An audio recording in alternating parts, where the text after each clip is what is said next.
पार्ले में जो मंदिर गिराया, हम उसकी भी कड़ी शब्दों में निंदा करते हैं। वो आज इस वक्त हम गए क्योंकि हम सद्भावना लेकर महाराष्ट्र प्रदेश कांग्रेस कमेटी काम कर रही है और सद्भावना की को ही लेकर और सद्भावना के भाव को लेकर जब गए तो पुलिस ने आके बर्बरता के साथ उनको उसके साथ जो पिटाई की, वह महिलाओं को जो उन्होंने खींचा और पूजा करते समय इस प्रकार से जो कृत्य जो महानगर पालिका और पुलिस ने किया, उसके लिए हम पहले ही उसकी निंदा उस सब्जेक्ट की हम कर चुके हैं। वहां पर जो इंक्रोचमेंट के नाम पर जो कार्रवाई हुई, बुलडोजर चला, उसमें भगवान महावीर जी की भी कुछ मूर्तियां जो है वो भी खंडित हुई, उसको भी हम कड़ी शब्दों में उसकी भी निंदा करते हैं।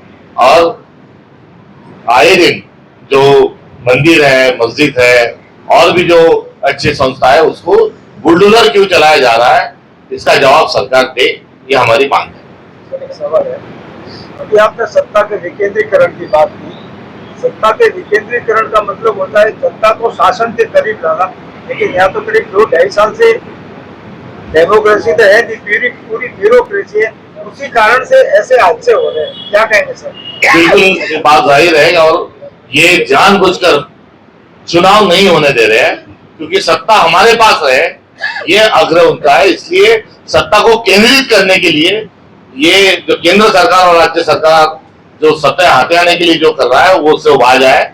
और आज पंचायत राज के दिन के अवसर पर लोगों के हाथों में ज्यादा से ज्यादा लोगों के हाथ में सत्ता जाए, ये हमारा संविधानिक जो मूल्य है, जो राजीव गांधी का और महात्मा गांधी का जो सपना था, साझा सपना था, उसको पूरा करने की दिशा में जरूर सरकार पहल करे। ये हमारी जो एक बच्चा यहाँ पर तैरते तैरते जो गया है, उसका भी कहीं ना कहीं जो कारण है वो सत्ता हमारे पास चाहिए, क्योंकि ठेकेदार भी मेरा, मेंटेनेंस वाला भी मेरा और महानगर पालिका में भी मेरा ही चले।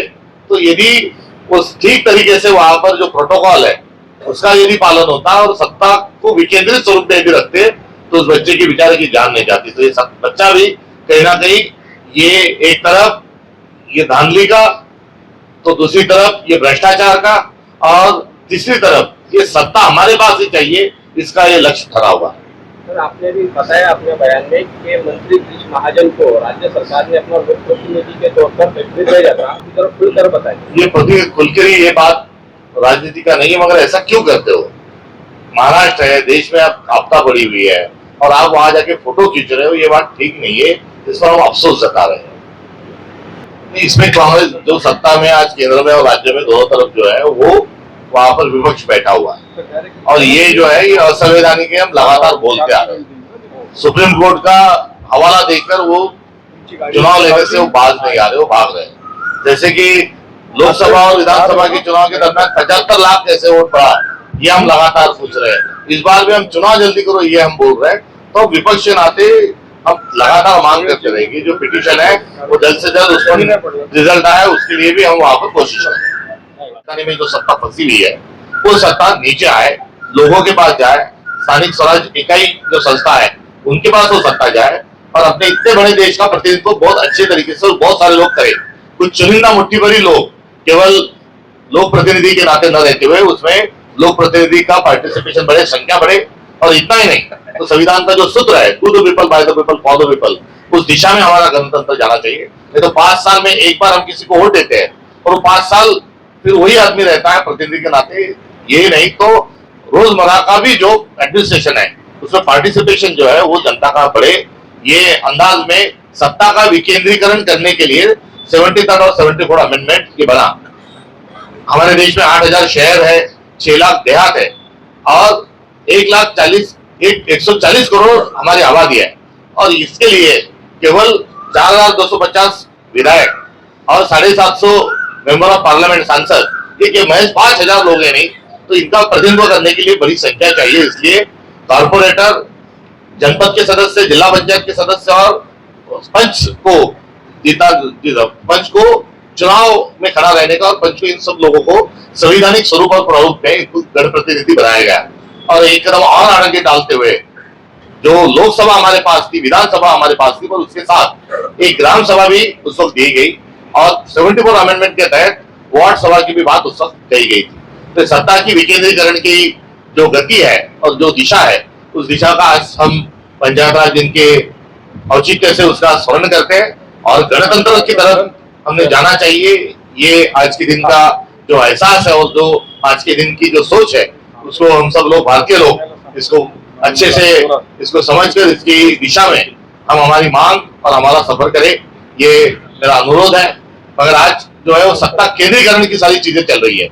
देश की सारी सत्ता ये केंद्र में होम मिनिस्टर और प्राइम मिनिस्टर को चाहिए और महाराष्ट्र की सारी जो सत्ता है वो चीफ मिनिस्टर को उनके पास ही चाहिए। इसलिए कोई चुनाव नहीं हो रहा है और हर जगह जो है स्थानीय निकाय संस्था में कुछ दलाल, चुनिंदा दलाल जो है वो कार्यरत है और एक बहुत बड़ा भ्रष्टाचार चल रहा है। ये केवल सत्ता पर हमारा ही कब्जा चाहिए, इसके अनुरोध, इसके लालच से ये सारा हुआ है। तो आज भी हमें 73 और 74 अमेंडमेंट की हिमायत करते हुए जो आज चल रहा है उसको गलत कहे और सही की दिशा में बढ़े, ये पंचायत राज दिन के अवसर पर शुभकामनाएं देते हुए मेरी अपील है। दूसरी जो बात है, देश में जो आतंकवादी हमला कश्मीर के पुलवामा में हुआ, ये इसके हम कड़ी शब्दों में निंदा करते हैं और तमाम देशवासी एक होकर आज इस हमले का जवाब हमको देना चाहिए। जो पड़ोसी मुल्क पाकिस्तान है, आए दिन जो हरकतें करते रहता है, उनको भी सबक देना चाहिए और इसमें दलीय राजनीति को छोड़कर एक राष्ट्र के नाते हम आगे कैसे बढ़े, ये हमारे भारतीय राष्ट्रीय कांग्रेस का जो एक सोच है। मल्लिकार्जुन खड़गे जी ने कल इस बारे में बात किया, आज इसकी कांग्रेस कार्य समिति की बैठक भी संपन्न हुई, तो उसी सोच की आज जरूरत है। महाराष्ट्र सरकार पिछले दिनों में कुछ जाति को और धर्म के नाम पर कुछ तनाव पैदा करते हुए नजर आ रही है। इस बारे में वो बात है, ऐसा न करे, ये हमारा अनुरोध है। दो मंत्री वहां कश्मीर में भेजकर जो वहां पर सत्ता की जो खींचातानी चल रही है वो दिखने के लिए अच्छी नहीं, तो ऐसे वक्त वो अपना सब्र रखे, ये भी उनसे अनुरोध है।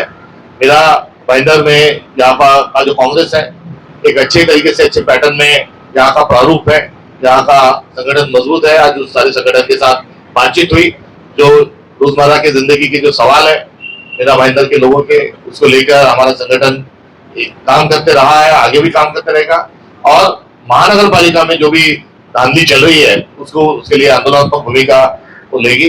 ये आज हमारी मीटिंग में, जिला कांग्रेस कमेटी की मीटिंग में ये सोच और ये हमारा फैसला हुआ। यहाँ के जो नेता है मुजफ्फर भाई हुसैन, ये उनकी प्रकृति अस्वस्थ की को लेकर भी आज हम उनको मिलने के लिए आए, उनके जल्दी स्वास्थ्य की भी कामना आज करना है। ये प्रदेश कांग्रेस कमेटी अध्यक्ष के नाते यहाँ आने का हमारा मकसद था। Thank you.